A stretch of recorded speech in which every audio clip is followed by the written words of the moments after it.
काय को बुलायो करे।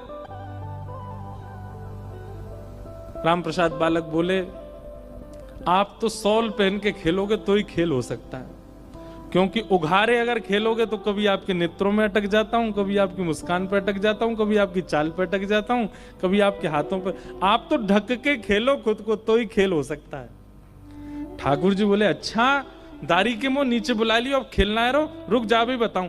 इतने में ही द्वारपाल भी आ गया, गुसाई जी भी आ गए। ठाकुर जी राम प्रसाद जी की सबरी गोटी चुरा के भाग गए और जाके सीधे खड़े हो गए गोविंद देव जी। अब वो छोटा सा बालक, अब वो तो रोने लगा, मेरी गोटी ले गए, मेरी गोटी ले गए, मेरी गोटी लेके चले गए। तो द्वारपाल आया, ए बालक क्यों रोता है, वो रोज तो आते ही थे खेलने, मेरी गोटी ले गए। कौन ले गया? वो ले गए, ऊपर जाके खड़े हो गए, ऐसे मेरी गोटी उनके हाथ में लग रही है। तो द्वारपाल, ए पागल क्या बोलता है, ठाकुर जी हैं, गोविंद देव जी हैं, वो तेरी गोटी क्यों लेके जाएंगे, वो तो कहीं आते जाते नहीं, ऐसे खड़े रहते हैं। नहीं अभी आए थे नीचे, मेरी गोटी लेके, मेरी गोटी दो, मैं नहीं आऊंगा कल से, मेरी गोटी दिलवाओ। गुसाई जी आए, क्या बात है, क्यों हल्ला कर रहे हो? बोले रो रहा है। बोले क्यों रो रहा? मेरी गोटी ले गए ठाकुर जी, इनसे दिलवाओ मुझको। बोले तेरी गोटी कहां से ले जाएंगे ठाकुर जी?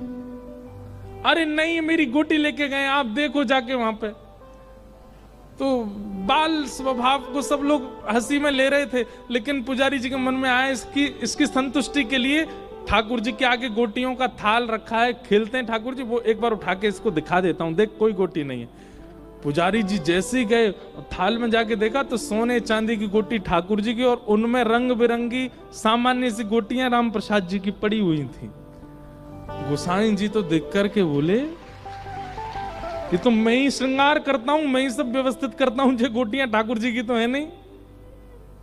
उठा करके बालक को दिखा, बोले ये हैं तेरी गोटी? हाँ ये मेरी गोटी है, रोज मैं इनसे ही खेलता हूं, मुझे दे दो।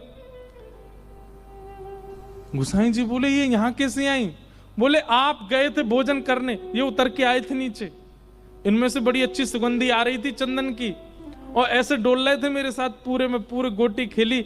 अब मैं इनके रूप में इतना मोहित हो गया कि मैंने खेला नहीं, तो मेरी गोटी लेके भाग गए ऊपर।